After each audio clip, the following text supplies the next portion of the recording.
Margaret Warner. We turn to new guidelines and questions surrounding freezing eggs to treat infertility.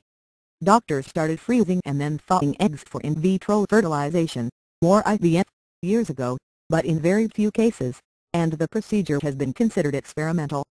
Today, the American Society for Reproductive Medicine shifted its position, saying the process shouldn't be labeled experimental any longer. It said babies born from frozen eggs are as healthy as those from fresh eggs. But the committee said the procedure should be limited in its use. It's estimated there. Thank you for trying verbose. This recording will go away once the product has been purchased. Have only been about 1,000 births from frozen eggs, compared to nearly 5 million babies born through traditional IVF. We look at what's changed and the thicket of questions it raises now with Dr. Eric Widra. He co-chaired the committee that made the recommendation change. He's with the Shady Grove Fertility Center. And Marcy Arnowski is the Associate Executive Director of the Center for Genetics and Society in Berkeley, California. Welcome, both of you.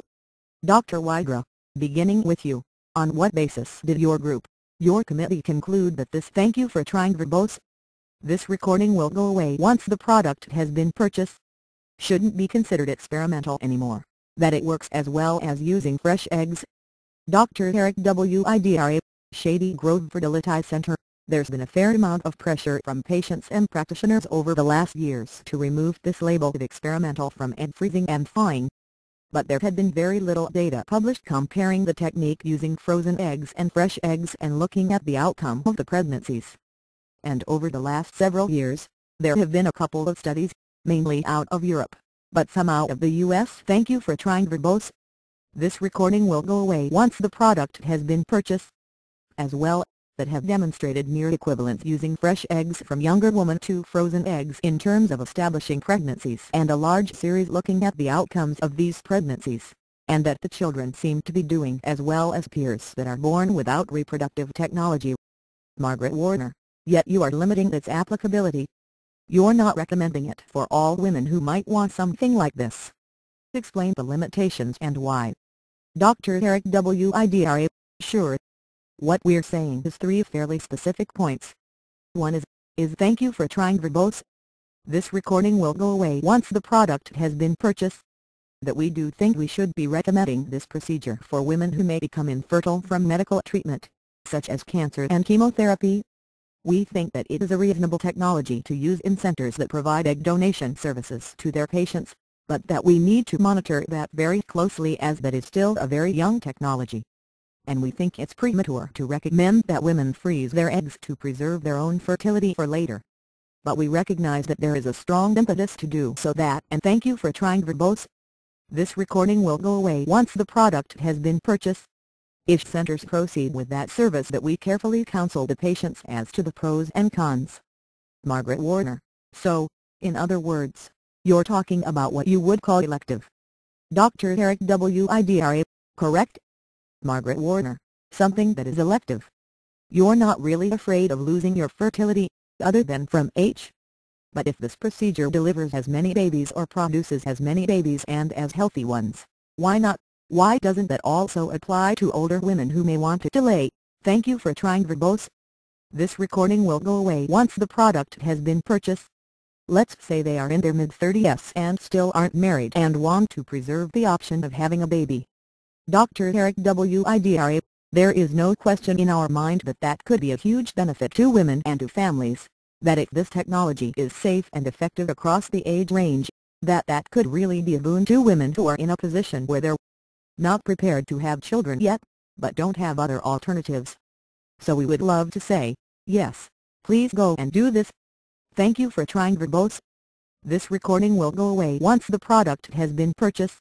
But it comes with both personal and societal and scientific ramifications that we aren't prepared to say we understand yet. Margaret Warner. Does the data, and then I want to get to you, Ms. Arnowski, but does the data, do you have data showing how safe and effective it is for older women? Dr. Eric Widra. No, we really don't. The relatively small number of women who freeze their eggs electively or even for cancer therapy often won't need those eggs for many years.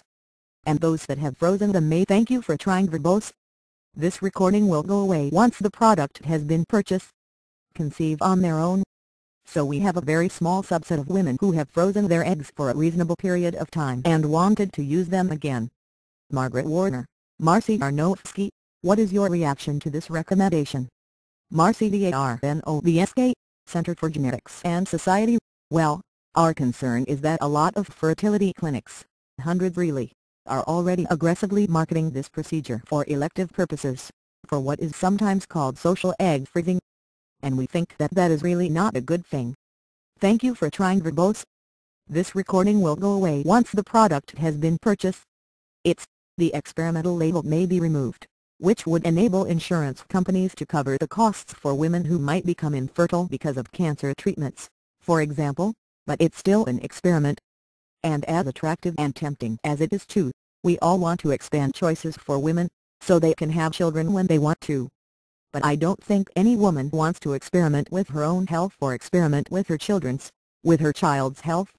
And we really don't have the data. And the new guidelines from the Thank You for Trying verbose. This recording will go away once the product has been purchased. Fertility industry organizations say that the data is not adequate to assess the effectiveness or the safety of this procedure for social purposes. Margaret Warner, so are you saying that you aren't persuaded that for any woman, this has been proven to be safe, health-wise? Marcy Arnowski, right? There are risks to the children. We don't know yet. We hope they are all okay, and they seem to be so far. But they're still very young. There are risks to women, because egg extraction is actually a fairly invasive procedure. Thank you for trying verbose. This recording will go away once the product has been purchased. And, surprisingly, and really dismayingly, even though hundreds of thousands of women have undergone it in the years since IVF has become an option for family formation, we don't have adequate data about either the short-term risks or the long-term risks of egg extraction. And there are some troubling results that we do have. And that's something that the fertility clinics they put in the fine print. And that's a real concern. And especially when you look at the situation, it's kind of hard to talk about babies and business in the same breath. Thank you for trying verbose. This recording will go away once the product has been purchased. I think, a lot of times. But the fertility industry is a business. And this egg freezing, if it should become something that young women do in order to have this insurance policy, this really expands the customer base, and a profit center for the fertility industry. And I really hope that the fertility industry will, step up to the plate and really make it clear that they're not recommending this at the current time for elective purposes, and that they hold the toes to the fire of their members who are thank you for trying verbose. This recording will go away once the product has been purchased. Advertising it that way and marketing it that way. Margaret Warner, Dr. Wigra, you are with a fertility clinic. What do you say both to the health concerns and the concerns that it will just become a marketing tool now that it's not experimental? Dr. Eric Widra, as a practitioner and as representative, I certainly am worried about the marketing aspects. But I think there are 4 important points that need to be addressed here, very briefly. 1 is we are not an industry. We're a medical practice, like oncologists, and thank you for trying verbose. This recording will go away once the product has been purchased. Obstetricians. 2nd, there have been hundreds of papers on the outcomes after egg retrieval for women both short-term and long-term, and it is generally accepted as safe. And the reality is, yes, many medicine has uncertain outcomes down the road. But unless you actually do it, you don't know. So unless we can freeze eggs and see what happens later, we will never really know whether it's safe or not. Margaret Warner, Marcy Arnowski, finally, before we go, what about the sort of ethical, societal implications?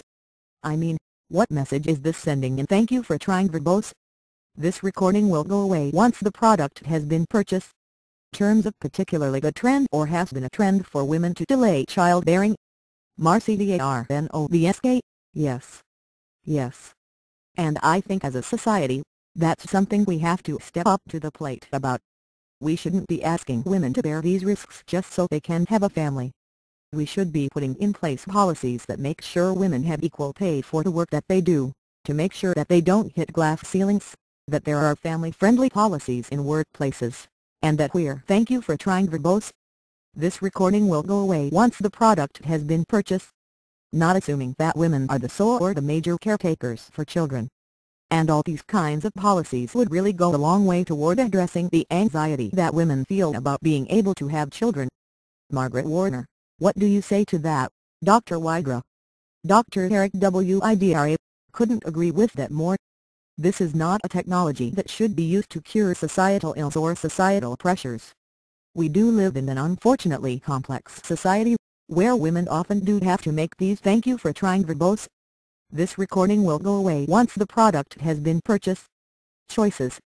But the reality is, the number one factor in infertility is delayed childbearing. Margaret Warner, alright, well, Dr. Eric Widra and Marcy Arnowski, thank you very much. Marcy Darnovska, thank you.